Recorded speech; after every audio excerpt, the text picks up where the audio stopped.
Friends, welcome back to champions of GA YouTube channel. दोस्तों, आज है 20 अप्रैल और 20 अप्रैल से रिलेटेड जितने भी करंट अफेयर्स के क्वेश्चन हैं आज इस वीडियो में हम डिस्कस करेंगे। वीडियो की शुरुआत करने से पहले जो पहली बार इस चैनल से जुड़ रहे हैं वो please champions of GA YouTube channel को सब्सक्राइब कीजिएगा। मेरा नाम है जयदीप सिंह राठौर और वीडियो शुरू करने से पहले मैं आपको बता दूँ कि करंट अफेयर्स के जितने भी क्वेश्चन है आजकल कई कॉम्पिटिशन एग्जाम में जो है पूछे जाते हैं, यानी कि इनका वेटेज काफ़ी है। और अब इस YouTube चैनल पर जो है करंट अफेयर्स का जो फॉर्मेट मैंने पूरा सेट कर दिया है। अब आपको सारे वीडियोस जो है वो इसी फॉर्मेट में मिलेंगे, यानी कि क्वेश्चंस के साथ उनके कुछ क्लियरिफिकेशंस भी आपको नीचे क्वेश्चन के बाद में मैं टाइप करके आपको दूंगा, ताकि आपको एक्स्ट्रा लिखने की आवश्यकता ना पड़े और आपका समय बच जाए। यानी कि क्वेश्चन के साथ आपको एक्स्ट्रा डिटेल जो लिखना पड़ रही थी वो अब आपको लिखना नहीं पड़ेगी, वो आपको PDF फाइल में और इस वीडियो में जो है वो ऑलरेडी समझा दी जाएगी। तो वीडियो को स्टार्ट करते हैं फ्रेंड्स। आज का हमारा पहला क्वेश्चन है, विश्व विरासत दिवस जो है ये कब मनाया जाता है। ठीक है, ये भी काफ़ी अच्छा क्वेश्चन है फ्रेंड्स। तो विश्व विरासत दिवस जो है हाल ही में 18 अप्रैल को मनाया गया था। ठीक है, 18 अप्रैल को विश्व विरासत दिवस मनाया गया। तो ये क्यों मनाया गया, इसकी पूरी डिटेल थोड़ी देख लेते हैं। 18 अप्रैल 2020 को संपूर्ण विश्व में जो है वर्ल्ड हेरिटेज डे यानी कि विश्व विरासत दिवस जो है मनाया गया है। इसको और अगर हम हिंदी में देखें तो इसको हम स्मारक एवं पुरातत्व स्थलों के लिए अंतर्राष्ट्रीय दिवस के नाम से भी जानते हैं। ठीक है, वर्ल्ड हेरिटेज डे को हम विश्व विरासत दिवस तो बोलते हैं, इसके अलावा इसको हम जो स्मारक एवं पुरास्थल के लिए अंतर्राष्ट्रीय दिवस यानी कि international day for monument and sites के नाम से भी जानते हैं। तो ये मनाया गया है हाल ही में 18 अप्रैल को। ठीक है, यानी कि आपने कई बार समाचार पत्रों में और कई परीक्षाओं में देखा होगा यूनेस्को की जो विश्व धरोहर की जो सूचियां हैं, तो बस उसी विश्व धरोहर को याद रखने के लिए, उनको भविष्य में सुरक्षित रखने के लिए जो है विश्व धरोहर दिवस जो है यानी कि वर्ल्ड हेरिटेज डे मनाया जाता है। इस वर्ष की थीम यानी कि इस वर्ष जो विश्व धरोहर दिवस मनाया गया था, इसकी थीम यानी कि विषय क्या था, ये भी एग्जाम में पूछा जाता है। तो इस वर्ष की थीम थी साझा संस्कृति, साझा विरासत और साझा जिम्मेदारी, यानी कि shared cultures, shared heritage and shared responsibility. ये इस वर्ष का विषय था। उद्देश्य क्या है फ्रेंड्स विश्व विरासत दिवस मनाने का? इसका उद्देश्य यही है कि लोगों का जो ध्यान है वो विश्व विरासत स्थलों की ओर आकर्षित करना और उनके प्रति जागरूकता फैलाना और उनकी सुरक्षा व संरक्षण करना। ठीक है, तो ये इस वर्ष का उद्देश्य था। तो एक बार फिर मैं आपको बता देता हूँ, विश्व विरासत दिवस जो है वो हर साल 18 अप्रैल को मनाया जाता है। तो ये आप अच्छे से याद रख लीजिएगा। इसके अलावा और इसमें हम देखें तो इसको कब से मनाया गया, नवंबर 1983 में यूनेस्को, जिसकी मैं बात आपको बता ही रहा था, उन्होंने अपने 22वें सत्र के सम्मेलन में प्रत्येक 18 अप्रैल को इस दिवस को मनाने की घोषणा की थी। यानी कि एक क्वेश्चन और यहाँ पर ये बनता है कि विश्व विरासत दिवस जो है कब से मनाया जाने लगा है, तो ये 1983 से मनाया जाने लगा है। ठीक है, और एक क्वेश्चन यहाँ से भी बन सकता है कि विश्व में अपने यानी कि भारत की बात करते हैं हम पहले कि भारत में कुल कितने विश्व धरोहर स्थल है, तो ये है अभी भारत में कुल 38। ये भी क्वेश्चन काफ़ी इंपॉर्टेंट पूछा जाता है कि यूनेस्को के विश्व धरोहर स्थल भारत में कितने हैं, तो वो अभी है वर्तमान में 38। ठीक है, और जिसमें से 30 जो है वो सांस्कृतिक श्रेणी के हैं और 7 जो है वो प्राकृतिक श्रेणी के हैं और 1 जो है वो मिश्र श्रेणी के अंतर्गत आता है। तो ये काफ़ी क्वेश्चन जो है आपको यहाँ से मिल जाएंगे। नेक्स्ट क्वेश्चन है हमारा, ये एग्रीकल्चर से रिलेटेड है। हाल ही में केंद्रीय कृषि मंत्री, जिनका नाम नरेंद्र सिंह तोमर है, इन्होंने किसान रथ मोबाइल ऐप लॉन्च किया है। इस ऐप की टैगलाइन क्या है? ठीक है, तो एक क्वेश्चन तो आपको यहीं से बन सकता है कि हमारे जो केंद्रीय कृषि मंत्री हैं वो कौन है?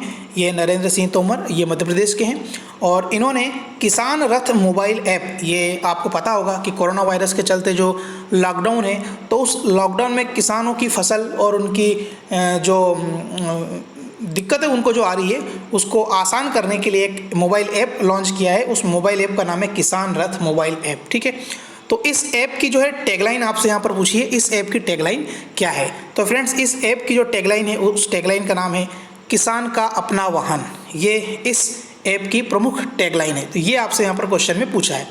ये क्वेश्चन भी आपसे पूछा जा सकता है कि हाल ही में केंद्रीय कृषि मंत्री नरेंद्र सिंह तोमर ने कौन सा ऐप लॉन्च किया है?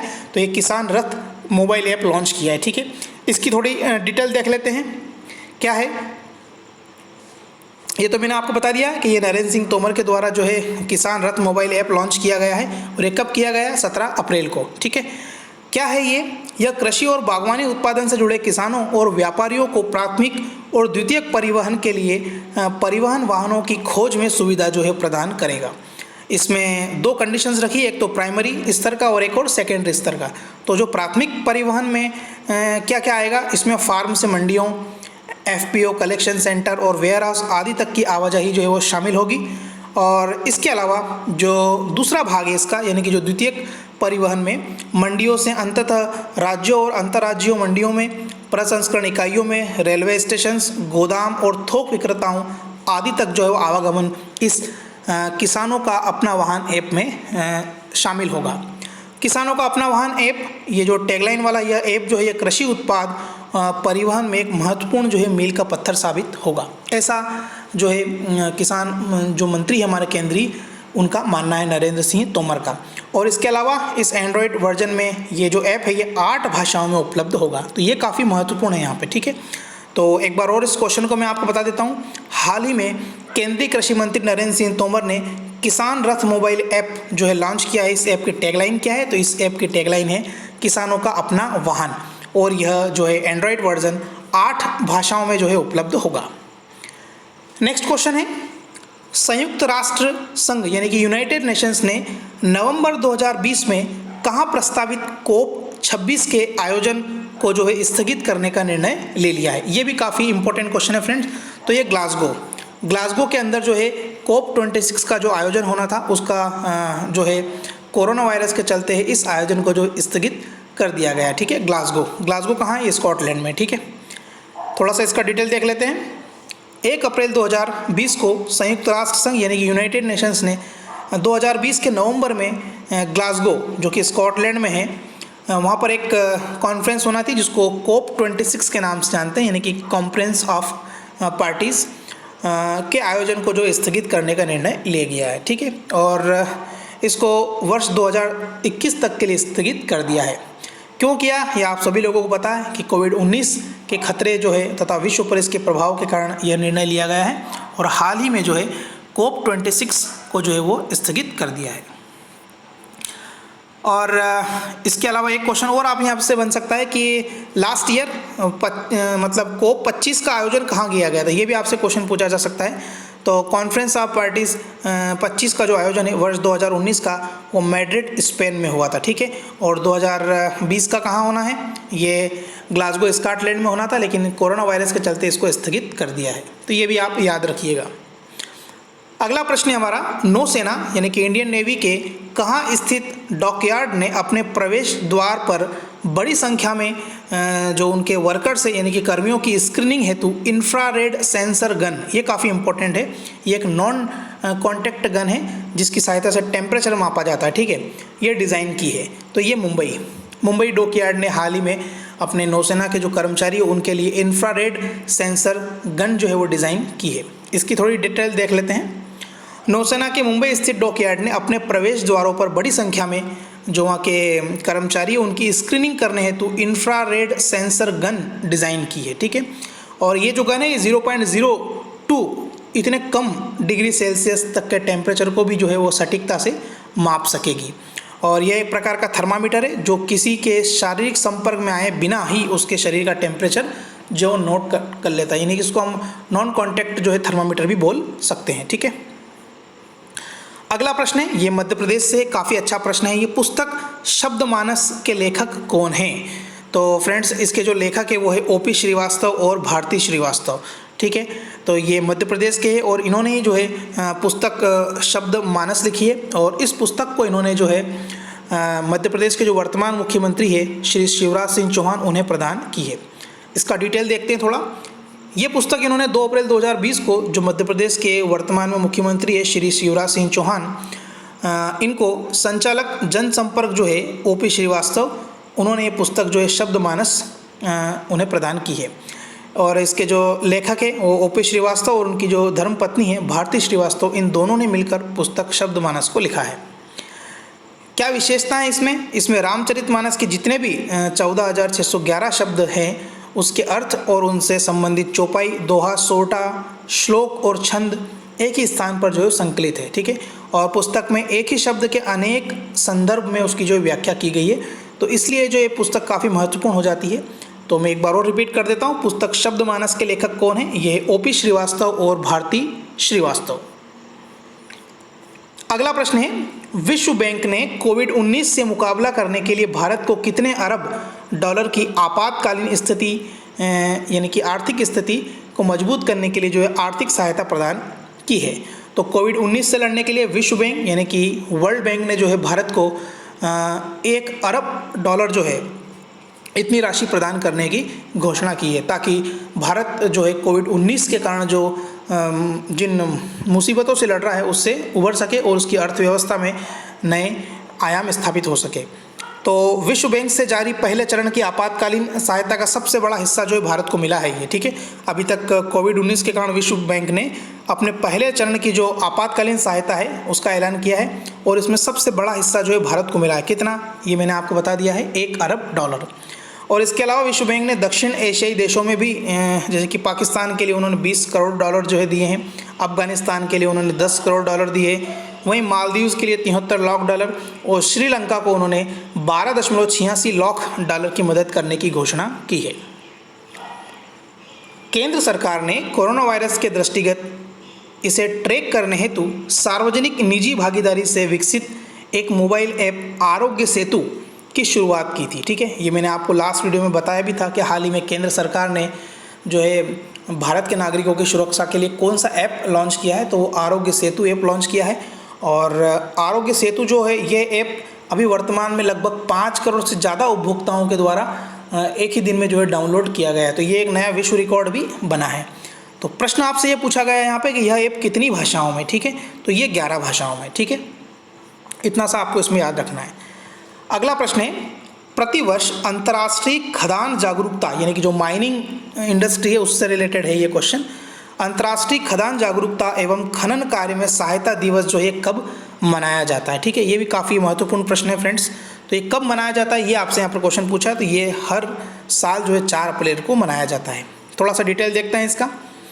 पूरे विश्व में अंतर्राष्ट्रीय खदान जागरूकता एवं खनन कार्य में जो है सहायता दिवस यानी कि international day for mining awareness and assistance in mine action जो है ये हर साल 4 अप्रैल को मनाया जाता है। इसका उद्देश्य क्या है? यही कि खदान सुरक्षा के प्रति जो है लोगों में जागरूकता आए। और इस वर्ष जो 4 अप्रैल को ये दिवस मनाया गया था, इसकी थीम यानी कि विषय क्या था? वो था टुगेदर फॉर माइन एक्शन। इसकी थोड़ी डिटेल और देखते हैं कि यह कब से मनाया जाने लगा है। ये 8 दिसंबर 2005 यानी कि आप साल ही याद रख लें, 2005 को संयुक्त राष्ट्र महासभा ने इसे प्रतिवर्ष 4 अप्रैल को मनाने की घोषणा की थी। तब से लेके आज तक जो ये प्रतिवर्ष जो है वो 4 अप्रैल को मनाया जा रहा है। केंद्र सरकार ने कोविड-19 से संबंधित जवाबी गतिविधियों के लिए निजी क्षेत्र, एनजीओ और अंतर्राष्ट्रीय संगठनों के साथ समन्वय स्थापित करने के लिए किसकी अध्यक्षता में एक अधिकार प्राप्त समूह का गठन किया है? तो ये भी काफ़ी इम्पोर्टेंट है। तो ये जो नीति आयोग के प्रमुख है अमिताभ कांत, उनकी अध्यक्षता में जो एक अधिकार प्राप्त समूह का जो गठन किया है। इसका मैंने आपको अमिताभ कांत के बारे में पहले बताया था, ये नीति आयोग के जो है उपाध्यक्ष है। तो ये इस गठन समूह की जो है वो अध्यक्षता करेंगे अमिताभ कांत। अगला प्रश्न है, 20 से 28 नवंबर 2021 के मध्य तीसरे एशियाई युवा खेल का आयोजन जो है किस देश में किया जाएगा? ठीक है, तो ये चीन में किया जाएगा। ये भी काफ़ी महत्वपूर्ण प्रश्न। मैं एक बार और रिपीट कर देता हूँ इसको। 20 से 28 नवंबर 2021 के मध्य तीसरे एशियाई युवा खेल का आयोजन किस देश में किया जाएगा? तो ये चाइना में किया जाएगा। ठीक है, क्यों किया जाएगा? क्योंकि वहाँ पर जो पूर्व में यानी कि तीसरी बार जो है ये वहाँ पर खेलों का आयोजन किया जा रहा है, क्योंकि पहली और दूसरी बार जो है चीन ने काफ़ी अच्छे तरीके से वहाँ पर इस खेल को संपन्न करवाया था। तो ये घोषणा की गई थी 1 अप्रैल 2020 को। एशियाई ओलंपिक परिषद ने घोषणा की कि तीसरे एशियाई युवा खेल जो कि वर्ष 2021 में होना है का आयोजन चीन में किया जाएगा। और मैं बता दूं आपको कि पहले एशियाई युवा खेल का आयोजन वर्ष 2009 में सिंगापुर में हुआ था और दूसरे एशियाई युवा खेल का आयोजन जो है वर्ष 2013 में नॉनजिंग चीन में हुआ था। तो पहला जो हुआ था वो सिंगापुर में, दूसरा नॉनजिंग चीन में और तीसरा पुनः जो है वो चीन में होने जा रहा है। ठीक है, इसके अलावा एशियाई ओलंपिक परिषद एशिया में खेलों की सर्वोच्च संस्था है। यह आपको मैंने लास्ट वीडियो में भी बताया था। और एशियाई ओलंपिक परिषद की बात कर रहे हैं अपन, ठीक है, आईओसी की नहीं कर रहे हैं। ये इंडियन ओलंपिक काउंसिल जो ये पूरे विश्व में ओलंपिक की देखरेख करती है, और एशिया में जो करता है वो है एशियाई ओलंपिक परिषद। ये एशिया में खेलों की सर्वोच्च संस्था है, और एशिया में 45 देशों की राष्ट्रीय ओलंपिक समितियां जो है इसकी सदस्य भी है। और इसके वर्तमान में अध्यक्ष किसके, एशियाई ओलंपिक परिषद के इसके अध्यक्ष शेख फहद अल सबा। शेख फहद अल सबा ये वर्तमान में एशियाई ओलंपिक परिषद एशिया के सदस्य हैं। अगला प्रश्न है आपका, ओलंपिक काउंसिल ऑफ एशिया ने हांगझोउ चीन में 19वें एशियाई खेल 2020 के लिए आधिकारिक शुभंकर का अनावरण किया, यानी कि मस्कट जारी कर दिया है, स्लोगन शुभंकर। तो 19वें एशियाई खेल का शुभंकर क्या है, तो ये 3 रोबोट यानी कि ट्रिपलेट रोबोट। इसके अलावा मैंने आपको कल एक क्वेश्चन और बताया था कि जो पैरा एशियाई ओलंपिक खेल है उसके लिए भी जो है शुभंकर जारी कर दिया है। तो पैरा एशियाई ओलंपिक खेल ये भी चीन में होंगे, तो उसका जो है पैरा एशियाई ओलंपिक खेल का शुभंकर फेई फेई, ठीक है, फेई फेई था उसका पैरा एशियाई ओलंपिक खेल का शुभंकर। लेकिन यहाँ आपसे पूछा गया है ये वाला एशियाई खेल, एशियाई 19वें एशियाई खेल का शुभंकर क्या है, तो ये 3 रोबोट, ठीक है। अभी क्या है 3 रोबोट, थोड़ा सा देखते हैं। ओलंपिक काउंसिल ऑफ एशिया ने हांगझोउ चीन में 19वें एशियाई खेल 2022 के लिए जो है आधिकारिक शुभंकर का अनावरण कर दिया है। और 19वें एशियाई खेल का आधिकारिक शुभंकर यानी कि ऑफिशियल मस्कट जो है 3 रोबोट्स यानी कि 3 रोबोट को चुना गया है, जिसमें सामूहिक रूप से स्मार्ट ट्रिपलेट के नाम से इसे जाना जाएगा।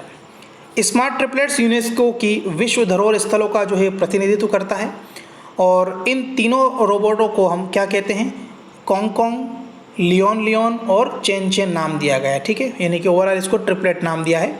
यह 3 रोबोट हांगझोउ शहर और जेजियांग प्रांत की इंटरनेट प्रगति को दर्शाते हैं। और 19वें एशियाई खेल 2022 का जो आयोजन है 10 से 25 सितंबर 2020 के मध्य चीन के हांगझोउ शहर में होंगे, किया जाएगा इसका। तो ये काफ़ी इंपॉर्टेंट क्वेश्चन है। तो इसका जो शुभंकर है किसका, 19वें एशियाई खेल का शुभंकर क्या है, 3 रोबोट, ट्रिपलेट रोबोट। अगला प्रश्न है हमारा, किस गैस को जो है मार्स गैस के नाम से जाना जाता है, ठीक है। तो मार्स गैस को हम मीथेन बोलते हैं और इसका फार्मूला होता है CH4। तो मार्स गैस के नाम से किसे जाना जाता है, मीथेन को जाना जाता है, ठीक है। इसके अलावा हाइड्रोजन की बात आई है तो हाइड्रोजन का सूत्र होता है H2, और हाइड्रोजन की खोज हेनरी कैवेंडिश के द्वारा की गई थी। कार्बन डाइऑक्साइड, इसका भी फार्मूला एग्जाम में पूछ लिया जाता है, तो इसको हम बोलते हैं CO2। और ठोस कार्बन डाइऑक्साइड का जो सूत्र होता है वो भी CO2 होता है। और हीलियम ये एक उत्कृष्ट गैस है, यानी कि इनर्ट गैस, जिसको हम अक्रिय गैस भी बोलते हैं। और जो मेंडलीव की आवर्त सारणी है उसके 18वें समूह में है, ठीक है, 18th ग्रुप में है हीलियम, और इसका सूत्र होता है He। और ये काफ़ी हल्की गैस है, इसलिए इसको वायुयान के टायर में और जो बलून्स होते हैं, गुब्बारे, उसमें भी भरा जाता है। लास्ट क्वेश्चन है आज के वीडियो का फ्रेंड्स, ज्वालामुखी के मुख को क्या कहा जाता है, ठीक है। तो इसको हम कहते हैं क्रेटर। ज्वालामुखी का जो माउथ होता है, मुख जिसमें से लावा निकलता है, उसको क्या कहते हैं, तो उसको कहते हैं हम क्रेटर। तो फ्रेंड्स ये था आज का वीडियो। कैसा लगा आपको वीडियो, प्लीज़ कमेंट्स बॉक्स में कमेंट्स करके बताइएगा आप। और जो ये नई टेक्निक मैंने यूज़ करी है कि क्वेश्चंस के साथ में आपको डिटेल समझाऊँ, ये कैसी है, इसके बारे में आप मुझे ज़रूर जानकारी दीजिएगा। और इस पूरे वीडियो की हूबहू PDF फाइल की लिंक आपको नीचे वीडियो ख़त्म होने के बाद डिस्क्रिप्शन बॉक्स में मिल जाएगी, जहाँ पर जाकर के आप उसको रिवीजन के तौर पर उस PDF को डाउनलोड कर सकते हैं।